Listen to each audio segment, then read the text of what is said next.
If you're looking to make changes, a change of mindset, a change of how you look at the world, it is book number 2, and book number 2 is entitled The Cash Flow Quadrant.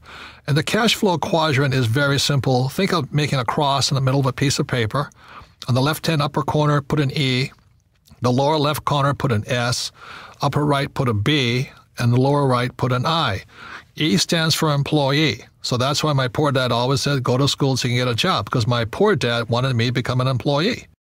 S stands for small business, specialist, or solo. So a lot of times, many small business people are S, or they're specialists like a doctor or a lawyer.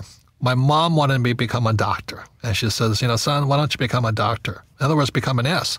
And I said, there's only one problem, Mom. She says, what's that? S's are smart people. Now, for some of you know, I didn't do that well in school, even though my dad was the head of education. So my mom says, you're right, you shouldn't be a doctor because you'll never do well in school. So I didn't become an S. See, S's believe they have to do everything on their own. When you listen to a S, they'll always say the same words. If you want it done right, do it by yourself. So a lot of times they're just loners.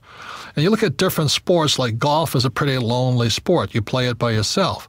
On the B and the I side, B stands for big business, 500 employees or more, or 10 million or more in income, gross income. So very few people make the B quadrant.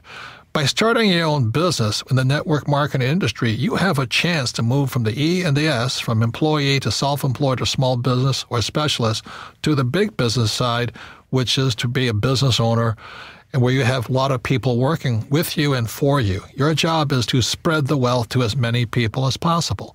Now, this is where the I fits in. I invest a lot in real estate. I have gold and silver companies. I have oil, and I have my book businesses. I have lots of businesses. But I invest my money in the I quadrant, and the problem with most people is they don't have enough money to invest. That's the problem. They say, well, how can I invest? I don't have any money. Well, the reason you don't have any money on the E and the S side, the taxes are so high, you can't get ahead. I pay less taxes than most of my employees, percentage-wise. I make millions of dollars, but I'll pay down to around 15% tax. Most employees, they're lucky. The more money they make, the higher they pay in taxes. So those are the big differences between the B, ES, B, and the I. Many E's and S's cannot invest simply because they're out of money. The government sucks their money out through taxes, through debt. Buy a house, it's your biggest investment, which is not. And number 2 is you put your money into, a pension plan, and all this stuff. So your money is going to the mutual fund companies, and then inflation kills you. You look at oil and gas and all that, they just keep going up. So a guy like me is making fortunes because I invest.